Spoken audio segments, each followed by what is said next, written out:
87장 조비의 실수. 총나라와 오나라가 동맹을 맺었다는 소식을 들은 조비는 불안한 마음을 떨칠 수 없었어요.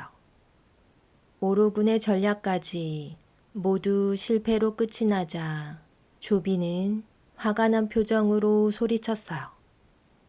총나라와 오나라가 동맹을 맺은 것은 나를 공격하기 위함이다.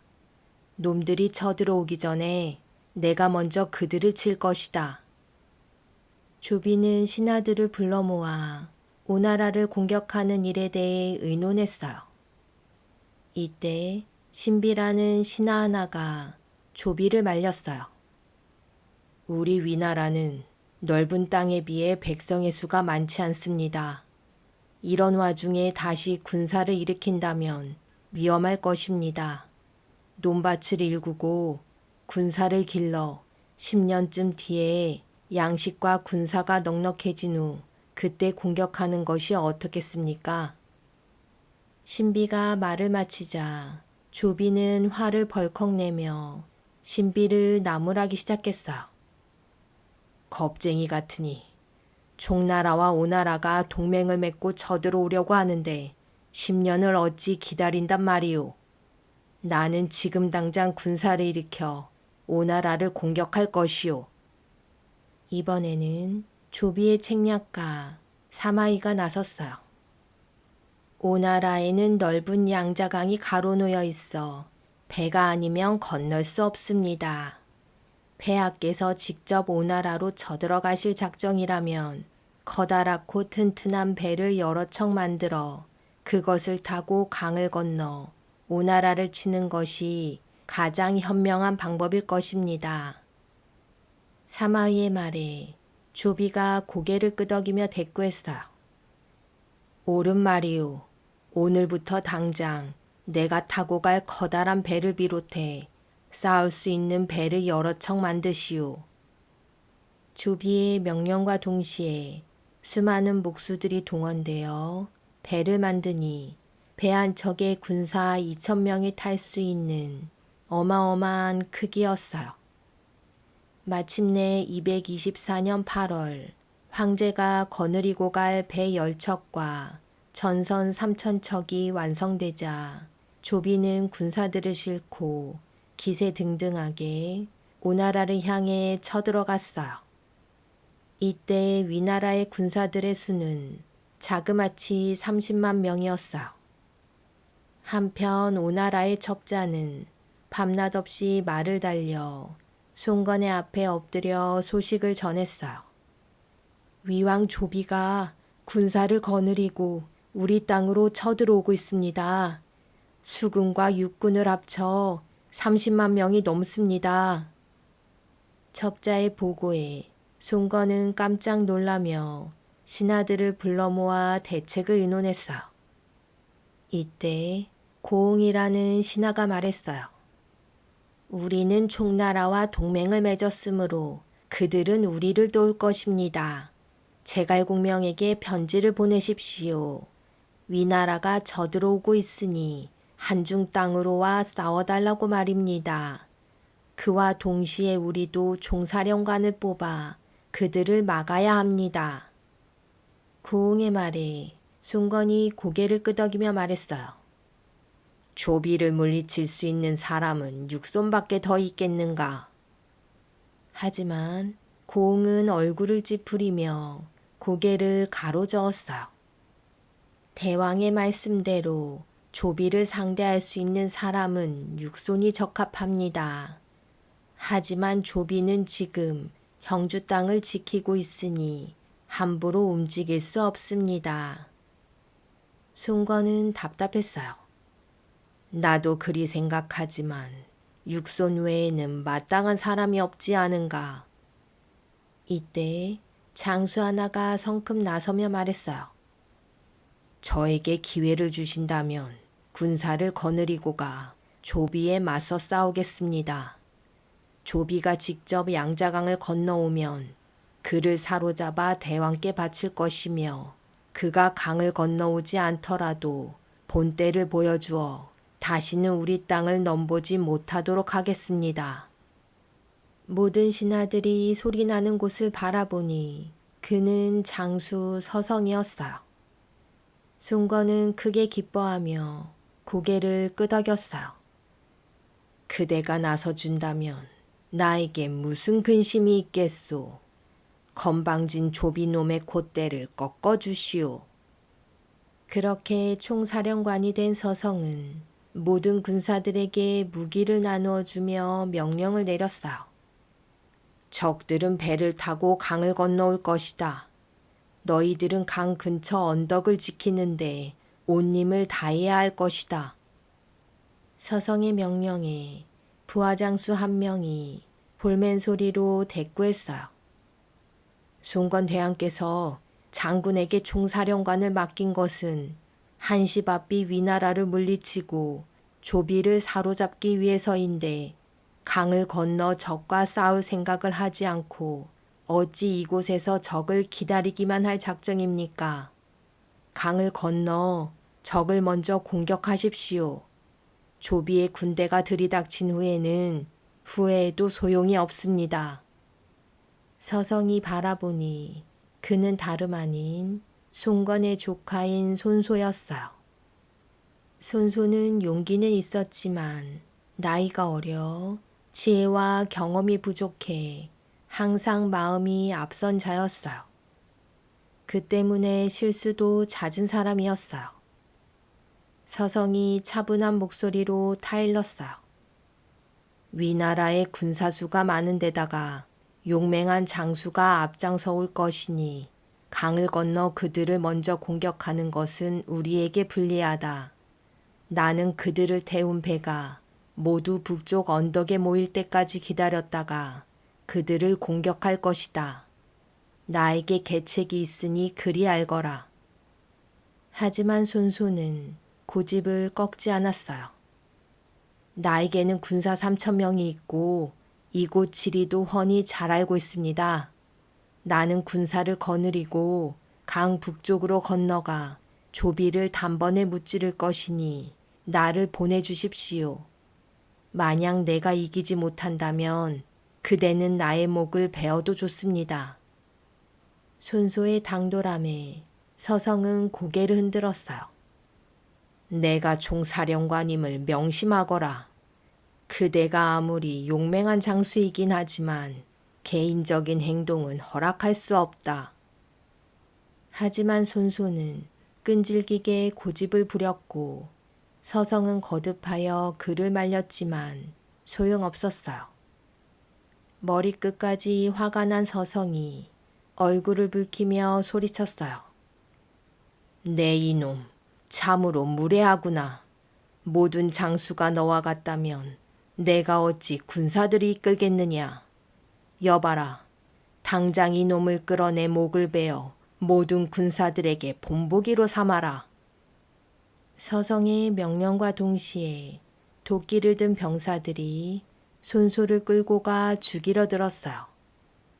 소스라치게 놀란 손소의 부하들은 급히 말을 달려 이 사실을 송건에게 알렸어요. 뭐라, 적과 싸우기도 전에 같은 편끼리 싸우다니. 송건은 손소를 구하기 위해 서둘러 말을 달렸어요. 송건이 도착했을 때는 손소의 목을 치기 위해 병사가 도끼를 높이 쳐들었을 때예요. 잠깐 멈추어라. 송건이 소리치자 도끼를 든 병사들은 화들짝 놀라 뒤로 물러났고 그 바람에 겨우 살아난 손소는 눈물을 흘리며 사정을 털어놓았어요. 저는 이곳 지리를 잘 알기 때문에 조비가 쳐들어오기 전 강을 건너 싸우려 했습니다. 그런데 총사령관 서성은 제 말을 듣지 않았습니다. 만약 조비가 양자강을 건너와 들이닥친다면 우리 오나라는 망할 것입니다. 손수의 말이 끝나자 송건은 막사 안으로 들어가 서성을 불러들였어요. 서성이 물었어요. 손수는 저의 명령을 따르지 않아 목을 베려고 하는데 대왕께서는 어찌하여 그를 구해주셨습니까? 송건이 대답했어요. 손소는 아직 나이가 어려 혈기가 왕성해 나선 것이니 부디 그대가 너그럽게 용서해 주시오. 서성은 고개를 가로저었어요. 군대에는 엄연히 군법이 있습니다. 대왕의 부탁으로 손소를 살려준다면 앞으로 어느 누가 저의 명령을 따르겠습니까? 서성의 말이 옳았어요. 송건은 사정하기 시작했어요. 그대의 말이 맞소. 손소가 지은 죄는 군법에 따라 목을 베어야 할 것이오. 내가 어찌 그것을 모르겠소. 하지만 손소는 원래 유씨였는데 나의 형님께서 그를 깊이 사랑하셔서 손씨성을 내리셨으니 지금 그를 죽인다면 내가 형님의 뜻을 저버리는 것이 되지 않겠소. 그동안 손소가 나라를 위해 세운 공도 있으니 부디 한 번만 용서해 주시오. 송건의 간절한 요청에 서성은 마지못해 고개를 끄덕였어요. 알겠습니다. 이번 한 번만 대왕 폐하를 모아 용서하겠습니다. 하지만 이번 한 번뿐입니다. 송건은 손소를 불러들이고는 그를 꾸짖기 시작했어요. 네 이놈, 이번 한 번만 특별히 용서해 주는 것이니 종사령관에게 감사의 절을 하여라. 하지만 손소는 서성을 향해 소리를 질렀어요. 나는 지금도 군사를 이끌고 강을 건너가 조비를 공격하는 것이 옳다는 생각에 변함이 없소. 서성 장군의 명령에 복종할 생각도 없을 뿐더러 죽었으면 죽었지 절대 절은 못하겠으니 마음대로 하시오. 송건은 손소를 꾸짖고는 내보낸 후 서성을 다독였어요. 손소가 없어도 우리 오나라에 무슨 손해가 있겠소. 그대는 앞으로 다시는 그 녀석을 쓰지 마시오. 그날 밤 병사 한 명이 서성의 막사 안으로 헐레벌떡 들어와 보고했어요. 손소 장수가 군사 3,000명을 거느리고 몰래 강을 건넜습니다. 서성은 자신의 말을 듣지 않은 손소의 행동이 괘씸했지만 송건을 보아 장수 정봉을 불러 계책을 일러주었어요. 군사 3,000명을 이끌고 강을 건너가 손소를 도와주거라. 그 무렵 조비는 군사를 거느리고 양자강을 건너오다 아래쪽 강 언덕을 바라보며 물었어요. 저기 강 아래쪽에는 적이 얼마나 있는가? 부하장수가 대답했어요. 강 아래쪽에는 적은 물론 바람에 나부끼는 깃발조차 보이지 않습니다. 조비는 고개를 갸웃거렸어요.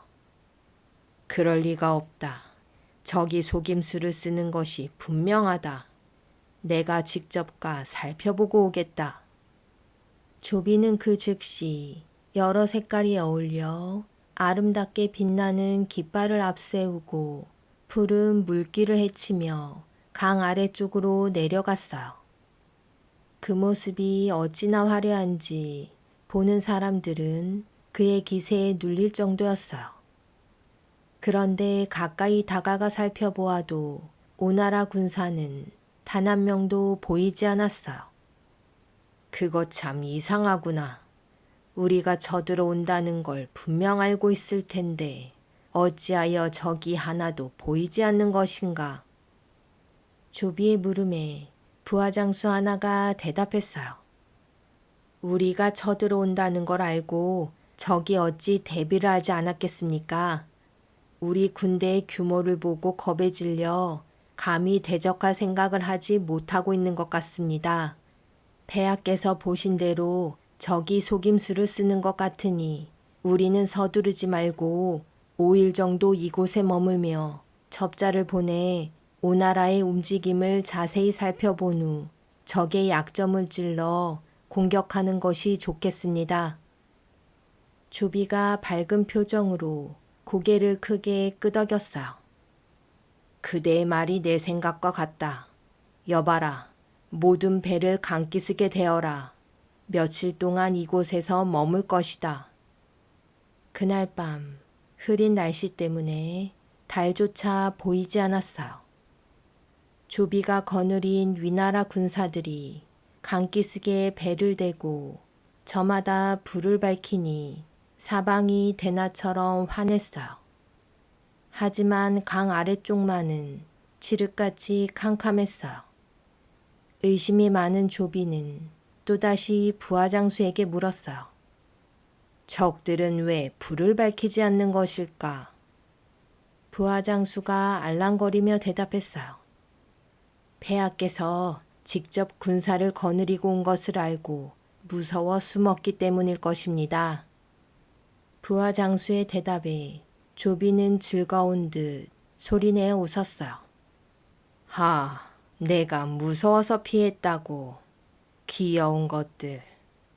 다음 날 새벽 날이 새면서 안개가 몰려와 한 치 앞도 보이지 않더니 이윽고 바람이 불어 안개를 밀어내며 어렴풋했던 강 아래쪽이 선명하게 모습을 드러냈어. 그 순간 조비는 눈앞에 펼쳐진 광경을 보고는 벌어진 입을 다물지 못했어. 이럴 수가. 어제만 해도 쥐새끼 한 마리 보이지 않았던 강 아래쪽이 긴 성으로 빙 둘러쳐져 있었던 거예요. 게다가 성마다 칼과 창이 아침 햇살을 받아 번쩍거렸으며 성 둘레는 마치 수풀이 우거진 것처럼 깃발이 바람에 나부끼고 있었어요. 그때였어요. 병사 한 명이 달려와 조비 앞에 납작 엎드려 보고했어요. 큰일 났습니다. 강변 일대에 성이 뻗어 있으며 수레와 배가 끊임없이 오가고 있습니다. 이것은 모두 하룻밤 사이에 일어난 일입니다. 병사의 보고에 조비는 고개를 떨구며 길게 한숨을 내쉬었어요. 나에게 수십만의 군사가 있다고 한들 무슨 소용이 있겠느냐. 오나라 군사들이 저렇게 막강히 버티고 있으니 함부로 공격하기는 글렀다. 사실 조비와 위나라 군사들이 본 수많은 성과 무리 그리고 깃발은 모두 서성이 갈대를 엮어 만든 가짜들이었어요. 서성은 부하들로 하여금 갈대로 사람 모양을 만들어 파란색의 옷을 입히고 깃발을 들게 하여 임시로 만든 성 위에 세운 인형이었어요. 강 건너편에서 이것을 본 조비와 위나라 군사들은 이 모든 것들이 가짜인 것도 모르고 급히 뱃머리를 돌려 달아나려 했어요. 그때였어요. 갑자기 사나운 바람이 불어닥치며 강물이 뒤집어지기 시작하더니 마침내 조비가 탄 커다란 배가 당장이라도 물속에 가라앉을 듯 요동치기 시작했어요. 도무지 제대로 서 있을 수 없구나. 조비는 강물에 흠뻑 젖은 채 얼굴을 일그러뜨리며 강물이 휩쓸리는 방향에 따라 이리저리 몸을 뒤뚱거렸어요. 배 안에 있던 모든 병사들 또한 마찬가지였어요. 병사들은 넘어졌다 일어서고는 또다시 넘어지기를 반복했어요. 장수 하나가 소리쳤어요. 어서 배를 가져오너라. 폐하를 구해야겠다. 장수 하나가 작은 배를 끌고 와 뒤뚱거리는 조비를 등에 업고 작은 배로 옮겨 달아나려던 때예요. 병사 하나가 헐레벌떡 달려와 거친 숨을 몰아쉬며 조비에게 보고했어요. 총나라 장수 조자룡이 양평관에서 나와 우리 위나라 땅을 향해 쳐들어오는 중이라고 합니다. 뭐라? 화들짝 놀란 조비가 하마터면 강물 속으로 거꾸로 떨어질 뻔했어요. 안 되겠다. 오나라는 나중에 다시 치기로 하고 어서 우리 땅으로 돌아가자. 괜히 남의 땅을 빼앗으려다 자칫하면 우리 땅마저 잃고 오갈 데 없는 신세가 되겠다. 위나라 군사들이 일제히 뱃머리를 돌려 달아나는데 뒤에서 커다란 함성 소리와 요란한 북소리가 울리더니 한 무리의 군사들이 강기슭에 들이닥쳤어요. 그들은 바로 손소가 이끄는 오나라 군사들이었어요. 손소가 소리쳤어요. 이놈 조비야, 내 순순히 너를 돌려보낼 것 같으냐. 손소의 등장에 겁에 질린 조비는 몸을 벌벌 떨며 명령했어요. 어서 노를 저어라. 배 안에 있는 무거운 짐들은 모두 강물에 던져버리고 가도 좋다. 조비는 자신이 쓰는 물건들까지 모두 버려가며 달아나기에 바빴어요. 손소가 소리쳤어요. 쥐새끼 같은 놈들, 모조리 불태워 죽여라. 손소의 군사들이 강기슭에서 불화살을 쏘아대니 위나라 군사들이 탄 배는 금세 불구덩이가 되었어요. 불을 꺼라. 어서 불을 꺼라. 조비는 시커멓게 그을린 얼굴로 사방에서 타오르는 불길을 바라보며 소리쳤지만 불길은 어느새 그의 옷자락까지 옮겨 붙고 말았어요. 이런. 조비는 두려운 마음에 발을 동동 굴렀어요. 이때 조비의 군사들의 반은 불에 타 죽거나 물에 빠져 죽은 것 같았어요. 그렇게 10여 킬로미터쯤 달아났을까. 이번에는 강 상류 쪽 갈대밭이 온통 불바다로 변했어요.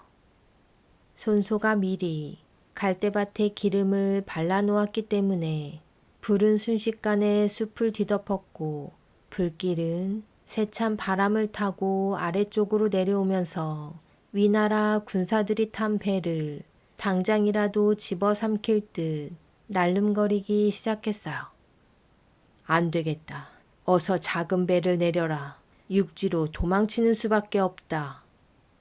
조비의 명령에 또 다른 배에서 작은 배를 끌어내니 조비는 그 배를 타고 강 언덕으로 도망칠 수 있었어요. 하지만 그것도 잠시. 조비가 탔던 배는 순식간에 불에 붙어 잿더미로 변하고 말았어요. 조비는 말을 타고 정신없이 내달렸어요. 그때 또 한 무리의 군사들이 함성을 지르며 언덕 위에서 달려 내려오니 그들은 바로 정봉 장수가 이끄는 군사들이었어요. 적이다. 저기 저 불에 탄 쥐새끼 같은 놈이 조비이다. 저놈을 잡아라. 정복의 외침에 조비는 그만 맥이 풀려 그 자리에 주저앉고 말았어요. 이때 장료가 달려가 조비를 구하고는 적들을 향해 칼을 휘두르며 화살을 쏘아대니 정봉이 쏜 화살은 그만 장료의 허리에 맞고 말았어요.